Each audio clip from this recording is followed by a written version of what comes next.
right, before we get started here, I'd like to say please go to DwayneRussell.com and get on the mailing list. I send out stuff from time to time on how to make money with your music and what you need to do, and sometimes I even give you some of the companies you need to go to that'll buy your music. Again, that's DwayneRussell.com, and become a studio member, sign up for the mailing list. And so let's get started here. This is about, we're going to start some tutorials on mixing, and this tutorial is kind of on starting beginning of mixing, particularly the master bus. There's a lot of a lot of information out there. There's a lot of ways to do it. I think a lot of people are kind of stuck in the old days where they record and then they send their stuff out to a mastering house. I think that's just pretty much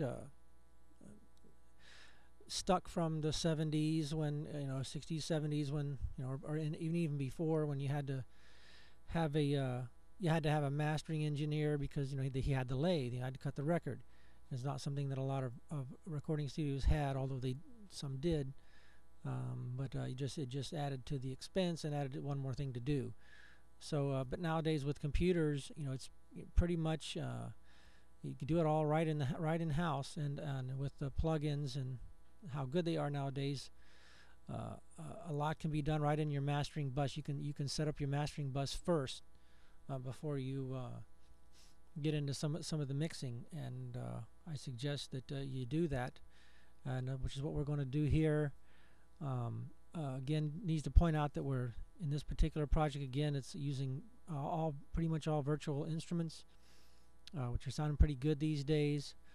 I do a lot of recording with mics, but for some of the projects that pay well, virtual instruments are cheap and easy, and it pays well. So we're going to be doing a project here, another smooth jazz song,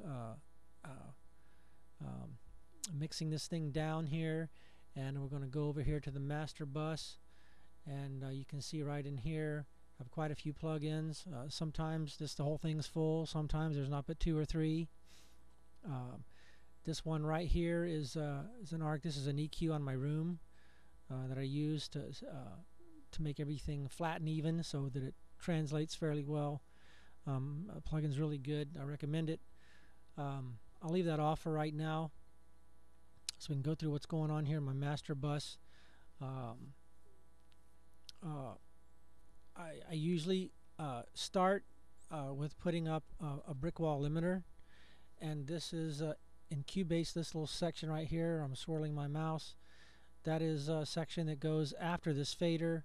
In other words, after the music mix leaves the DAW, kind of, so to speak, after this particular fader right here, it pushes into this limiter.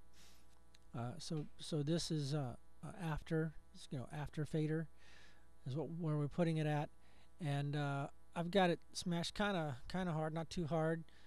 I usually even mix compose with a little bit of this on this limiter right here. Sometimes another limiter. This is kind of expensive limiter. It's like $1,000 for limiter. It's really good, TC Electronics.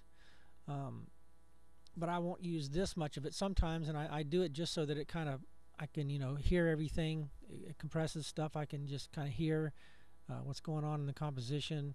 Gives me an idea what's similar to the finished product might be. So let's hear a little bit of the tune, and then I'll turn this thing on, and you can hear what it does. So here's some of the tune. I'll play like a verse and part of a verse and a chorus, and then take it out. Try to keep this video under 10 minutes. Okay, so let's play a little bit of the tune here.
Okay, so now we'll run through some of that again, a little bit of it, and apply this limiter and hear what's going on with the limiter.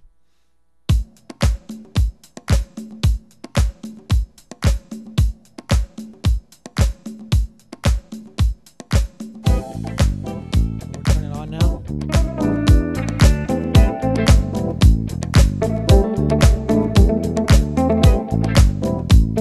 Let's hold it off.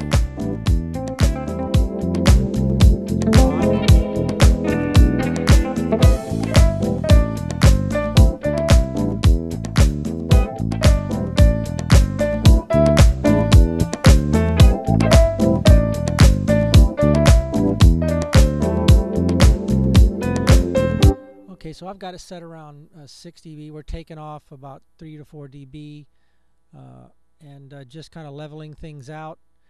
And I may, as we progress, I may have dropped that down, may bring it up, depends on what's going on. But you can hear it pretty much brought everything to the forefront, made the mix louder and a little more compress everything together.